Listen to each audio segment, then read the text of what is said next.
अस्सलामुअलैकुम। Online tutor finding project part 3। आज हम इसका मज़ीद अगला पार्ट बनाएंगे। ठीक है, अब नेक्स्ट पार्ट में हमारे पास था, हमने लास्ट टाइम एडमिन का टेबल बनाया था। आज हम इसमें देखेंगे यूज़र का टेबल। टास्क 2 में उन्होंने हमें बोला कि यूज़र का आपने टेबल बनाना है। ठीक है, ये देखो, ये यूज़र का हमारे पास टेबल है, ये बनाना है आज हमने। यहाँ पे हमारे पास हमने ये एडमिन का बनाया था। अब अगले स्टेप में उन्होंने हमें बोला है कि यूज़र का टेबल बनाना है। यूज़र के टेबल में अब अगर आप देखो हमारे पास है उसकी आईडी, नेम, पासवर्ड, ईमेल और कॉन्टैक्ट। सेम उसी तरह हम इस न्यू पे क्लिक करेंगे। ऐसे यहाँ पे हम अपना टेबल का वो नाम देंगे। इन्होंने हमें क्या बोला है, यूज़र। यूज़र, ठीक है। उसके बाद यूज़र आईडी,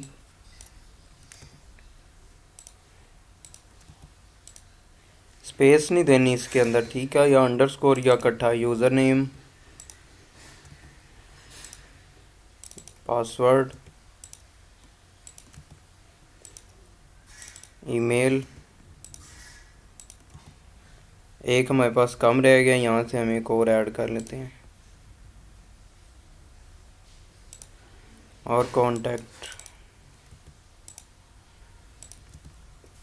ठीक है, इसको एज इट इज़ रहने देना है। एआई पे क्लिक कर देना है, ऑटो इंक्रीमेंट प्राइमरी की, क्योंकि यहाँ उन्होंने इंटीजर बोला है। अब बाकियों की दो की उन्होंने कहा है जो लेंथ है वो 50-50, बाकी दो की 100। यहाँ से हम सेलेक्ट कर लेंगे वार 4।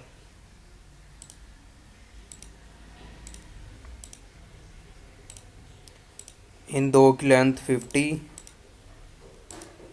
और इन दो की लेंथ 100।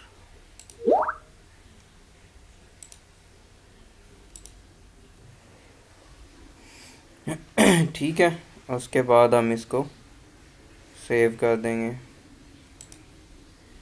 ये हमारा does not, user ID does not exist in table. ठीक है, इसको हम सेट कर देते हैं कि कॉलम, इसको हम यूज़र आईडी की जगह आईडी करते हैं।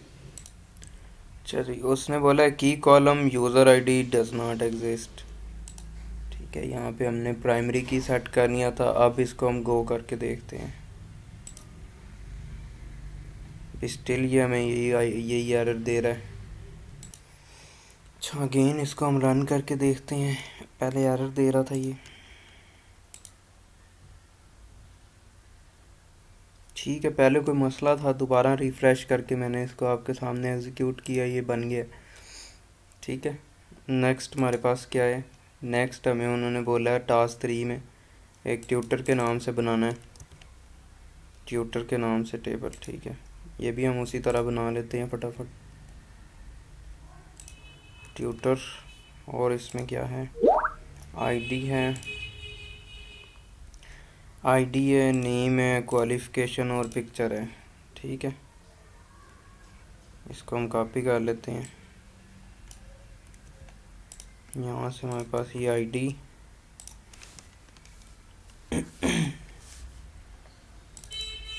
ये नेम,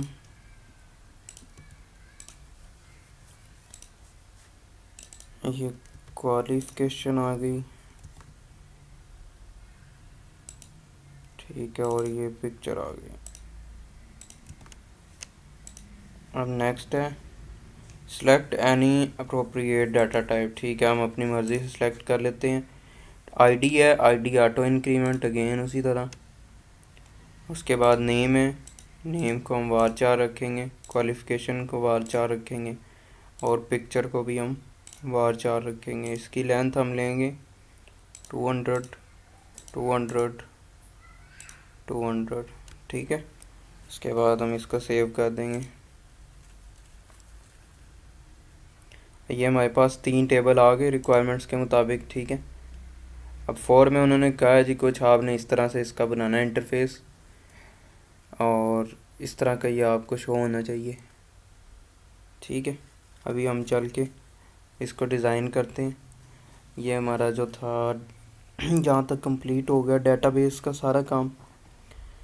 ठीक है, अब हम इसको डिज़ाइन करते हैं, ये किस तरह से हम ये बना सकते हैं। अच्छा, अभी अब हम अपना कोड वाला पार्ट स्टार्ट करते हैं। हमें यहाँ पे उन्होंने बोला है कि इस तरह का आपका इंटरफेस होना चाहिए। अभी हम चल के अपना ये इंटरफेस बनाते हैं। ठीक है, चलो अब हम अपने चलते हैं जहाँ पे हमने अपना सर्वर इंस्टॉल किया था ना। हम यहाँ पे आ जाएंगे, यहाँ पे आके हम एक फ़ोल्डर बनाएंगे। फ़ोल्डर किसी भी नाम, हम ट्यूटर के नाम से एक फ़ोल्डर बना लेते हैं यहाँ पे। ठीक है, अब ये दोबारा से मैं आपको बता देता हूँ। ये देखो ये सी ड्राइव में हमें, ठीक है, यहाँ पे ये हमारा सॉफ्टवेयर इंस्टॉल था। ठीक है, उसके बाद यहाँ से हम htdoc में गए, और उससे पहले आपने वो जो मैंने आपको बताया था ये वाला अपना रन कर लेना है, ये वाला। ठीक है ना, इन दोनों का स्टार्ट कर लेना है, और फिर आपने यहाँ इस फोल्डर में आ जाना, और यहाँ पे आके हमने एक ट्यूटर के नाम से फ़ोल्डर बनाया है। ठीक है, अब इस फोल्डर में हम आ गए। अब यहाँ पे हम अपना एडिटर ओपन कर लेंगे। आप VS कोड यूज़ कर रहे हो, जोन सा भी कोड एडिटर यूज़ कर रहे हो, मैं यूज़ कर रहा हूँ सबलाइन। ठीक है, यहाँ पे हम आ गए। यहाँ पे हमने नई फ़ाइल बनानी है। आप इसमें जाके ना दिखा देता हूँ, ये फ़ाइल में जाना है, न्यू पे क्लिक करना है, इस तरह से एक नई फ़ाइल बन जाएगी। ठीक है, उसके बाद आपने क्या करना है, आपने यहाँ जाना है गूगल में जाके, और यहाँ से आपने करना है सर्च, मैं बताता हूँ, BS5CDN। ठीक है,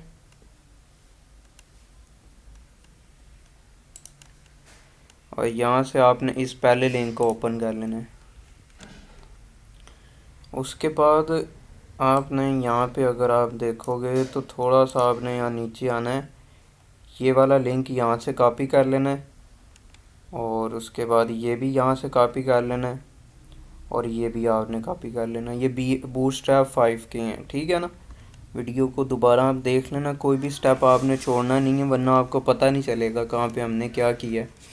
ये मैं बिल्कुल आपको शुरू से बनाना बता रहा हूँ, स्टार्ट से हमने कैसे इसको बनाना है। ठीक है, ये दोनों लिंक आपने कॉपी कर लिए। कॉपी करने के बाद आपने अपनी इस फाइल में वापस आ जाना है, ये वाली। ठीक है, यहाँ पे आने के बाद आपने यहाँ पे क्या करना है, ये वाला इसको पहले तो सेव करना है, Ctrl+S प्रेस करना है, और इसको अपने उस ट्यूटर वाले फ़ोल्डर में ला के यहाँ पे आपने इस फाइल का नाम रखना है header.php। ठीक है, इस तरह से आपने इसको सेव कर लेना है। सेव करने के बाद आपने ये पार्ट आपने लाजमी करना है। इतना करने के बाद ये आपका आ गया।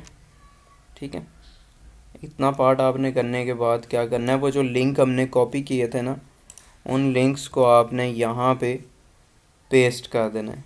ठीक है, मैंने ऑलरेडी किए हुए, ये देखो, ये वो सारे लिंक थे जो हमने यहाँ ला के पेस्ट कर लिए। ठीक है, वो वाले लिंक थोड़े बड़े बड़े थे, मैंने उनको ना शॉर्ट कर लिया है। ये देखो, यहाँ तक उनको कर लिया, ये सारे लिंक्स ना छोटे छोटे कर लिए। ठीक है, यहाँ तक आपको समझ आ गई। एक बार मैं आपको एक लिंक करके भी दिखा देता हूँ। जैसे हमारे पास हमने ये कॉपी किया था ना यहाँ से, ये देखो, मैं एक करके दिखा देता हूँ। बाकी आप तीन लिंक है वो ऐसे कर लेना। यहाँ मैंने इसको पेस्ट किया। अब ये देखो, ये बड़ा लिंक था।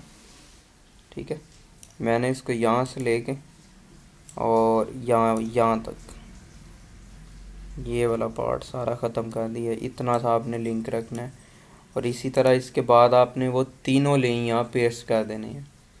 ठीक हो गया, यहाँ पे हमने इसको पेस्ट कर लिया। ठीक है, ये हमने छोटे कर लिए।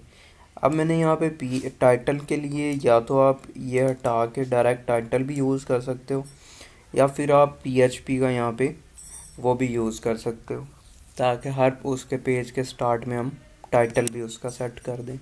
ठीक है, यहाँ तक आपने कोड कर लिया। फाइल का नाम आपने रख लिया header.php, या कोई और नाम भी आप रख सकते हो। आपने एज इट इज़ नहीं करना, कोड तो आप लिख लेना। अब यहाँ पे ये वेरिएबल का नेम मैंने हेडिंग लिया है, आप इसकी जगह ABC कुछ भी लिख लेना, ठीक है। यही वाला नाम ना लिखना, क्योंकि एज इट इज़ ना मेरे वाला उठा के बना देना, फिर आपका रिजेक्ट हो जाएगा प्रोजेक्ट। जब आप वहाँ पे वाइवा दोगे ना, पकड़े जाओगे, तो आप इसकी जगह पे कोई और नाम लिख लेना वेरिएबल का। और फाइल मैंने एडर के नाम सेव की है, आप किसी और नाम से ये फ़ाइल सेव कर लेना। सारी वीडियो देखना, तभी आपको चीज़ें समझ आएंगी कि कहाँ पे हमने चेंजेस करनी है और किस तरह से हमने इसको आगे बनाना है, ठीक है। यहाँ तक हमारा काम कंप्लीट हो गया। अभी इसकी आउटपुट कोई नहीं आएगी, अभी जस्ट हमने ये सेट किया है। अब यहाँ पे आपने एक और नई फ़ाइल बना लेनी है। उसी तरह फ़ाइल में जाके न्यू पे क्लिक करना है, उसको सेव करना है Ctrl+S से। अब क्या हमने इसका नाम रखा है navbar.php, ठीक है। आपने कोई और नाम रखना है। ये देखो, पहली एडर के नाम से हमने बनाई थी, यहाँ पे हमारे पास ओपन है। अब हमने दूसरी नई फ़ाइल बनाई है navbar के नाम से, ये खाली पड़ी है। अब इसके अंदर आपने क्या करना है, यहाँ पे आपने सर्च में आ जाना है, यहाँ पे आपने लिखना है navbar, ये आ गई, ठीक है। यहाँ से थोड़ा सा आपने नीचे आना है, नीचे आके और यहाँ से आपने navbar को ये वाली कॉपी कर लेनी है, ठीक है। यहाँ से ये कॉपी की, इसमें आए, यहाँ पेस्ट किया, इसको सेव किया, ठीक है, Ctrl+S से सेव किया। बस अब यहाँ तक आपने इसको छोड़ देना। यहाँ तक करने के बाद अब फिर आपने एक नई फ़ाइल बनानी है। उसी तरह फ़ाइल में जाके न्यू में जाके अब के उसका नाम आपने रखना है index.php, ठीक है। ये देखो, अभी हमने इसका नाम क्या रखा है, index.php। ये नई फ़ाइल बनाई है, ये ओपन हो गई है। इसके अंदर हमने वो अपनी पेस्ट कर दी थी, यहाँ पे अब हमने भी ये खाली पड़ी है, ठीक है। अब इसके अंदर हमने क्या करना है, अब इस इंडेक्स वाली फ़ाइल में ये नाम आपने चेंज नहीं करना, ठीक है ना। इन दो फाइलों के नाम तो आप चेंज कर सकते हो, जैसे मैंने आपका यहाँ हेडर रखा था या navbar रखा था, ठीक है ना। इनका नाम आप चेंज कर सकते हो, लेकिन ये जो index.php है ना, ये वाली फ़ाइल आपने एज इट इज़ रहने देनी है। इसका नाम बिल्कुल चेंज नहीं करना किसी ने भी। बाकी मज़ीद अगर कोई मसला है या आपने तैयारी करनी वाइवा की, आपको मैं बहुत कम चार्जेस में अच्छी तैयारी करवा दूँगा। आप बेशक प्रोजेक्ट बना रहे हो, लेकिन इसका ये मतलब नहीं है कि आपकी यहाँ वाइवा की भी साथ साथ तैयारी हो रही है, ठीक है। आपको अभी इस चीज़ का अंदाज़ा नहीं है वो आपसे कैसे वाइवा उन्होंने आपसे लेना है, तो आपने मुझसे व्हाट्सएप पे लाजमी रब्ता कर लेना। मज़ीद अगर यहाँ कोई एरर आए, कोई मसला वगैरह आए, यहाँ पे आपने अब ये जो वेरिएबल है, ये वही वाला वेरिएबल है जो हमने यहाँ पे ये देखो यूज़ किया था, ठीक है। तो अब ये टाइटल के लिए ये लाजमी अब याद रखना है, यहाँ पे जो भी वेरिएबल का आप नाम लोगे उसको आपने यहीं पे यूज़ करना है, ठीक है। और यहाँ पे मैंने अपना प्रोजेक्ट का नाम लिख लिया, और उसके बाद ये हमने इंक्लूड कर लिया हेडर की फ़ाइल ये वाली, फिर उसके नीचे हमने यूज़ की ये वाली फ़ाइल, ठीक है। आपने इसी तरतीब से यूज़ करनी है फ़ाइल, चेंजेस नहीं करनी कोई भी इसमें। यहाँ तक आ गए, अब हम इसको सेव करेंगे Ctrl+S, सेव करके अब हम इसकी आउटपुट देखेंगे। यहाँ आ गए हैं, यहाँ से हम अपने, ठीक है, यहाँ पे आके हम अब इसको कैसे वो आउटपुट लाएंगे, लोकल होस्ट स्लैश फोल्डर का नाम यहाँ तक लाए। ये देखो, ये हमारी वो navbar शो होगी जो हमने बनाई थी, लेकिन अभी भी इस तरह की शो नहीं हुई जैसे उन्होंने हमें बोला था, ऐसी, ठीक है। हमने ऐसा बनाना है। चलो अब हम इसको इस तरह से बनाते हैं। सबसे पहले हम उसका यहाँ पे अब ये navbar वाली फ़ाइल में आएंगे, उसका हम यहाँ से कलर चेंज करेंगे। ये देखो, सबसे पहली लाइन है यहाँ पे, ये navbar लाइट है, इसको हम यहाँ से कर देते हैं प्राइमरी, और BGB हम कर देंगे प्राइमरी। इसको यहाँ से सेव करेंगे Ctrl+S, इधर जाएंगे, यहाँ से रिफ़्रेश करेंगे, और ये कुछ हमारा इस तरह से नज़र आ रहा है। अभी हम इसको सेट करते हैं। अच्छा, यहाँ पे अब जो है ये देखो, ये ऑप्शन नहीं हमें सही नज़र आ रहे। इसके लिए हम यहाँ से नैब बार को डार्क करेंगे और बीजी को प्राइमरी रहने देंगे। इसको सेव करेंगे। सेव करने के बाद यहाँ रिफ़्रेश करेंगे तो ये देखो अब आपको इस तरह से कुछ ये नज़र आने लग गया। अब यहाँ पे हम सबसे पहले अपने प्रोजेक्ट का नाम लिखेंगे, जैसा कि हमें यहाँ आउटपुट में इन्होंने दिखा, ऑनलाइन ट्यूटर फाइंडिंग एप्लीकेशन। ठीक है, तो यहाँ हम वापस आ जाएंगे। मैं अपने यहीं से इसको कॉपी कर लूँगा, कॉपी करके नए बार में आऊँगा, यहाँ पे आके इसको पेस्ट कर दूँगा। ठीक है, और यहाँ पे आएंगे, हम इसको रिफ़्रेश करेंगे तो ये हमारा यहाँ शो होने लग गया, ऑनलाइन ट्यूटर फाइंडिंग एप्लीकेशन। ठीक है, अब नेक्स्ट स्टेप में हमारे पास है, हमें ये नहीं यहाँ पे चाहिए, ये हम सारे ख़त्म कर देंगे। उसके लिए हम फिर से यहाँ पे आएंगे और ये हमारे पास पड़े हुए हैं यूएल, यहाँ से लेके और ये हम कोड इसमें से ख़त्म कर देंगे। ठीक है, ये भी हम इसमें से ख़त्म कर देंगे। अब हम इसको सेव करते हैं और इधर जाके रिफ़्रेश करते हैं। ये देखो, अब हमने इसको सेंटर में लेके आना है। आपने एज इट इज़ कलर शलर नहीं रखने हैं, आपने कलर चेंज रखने हैं। अब कलर कहाँ से मिलेंगे, आप इसी साइट पे आ जाओगे, यहाँ हमने ये सर्च किया था वही पेज, नीचे आओगे, ये देखो ये डिफरेंट कलर हमारे पास पड़े। अब आपने ये भी नहीं उठा के रख देना।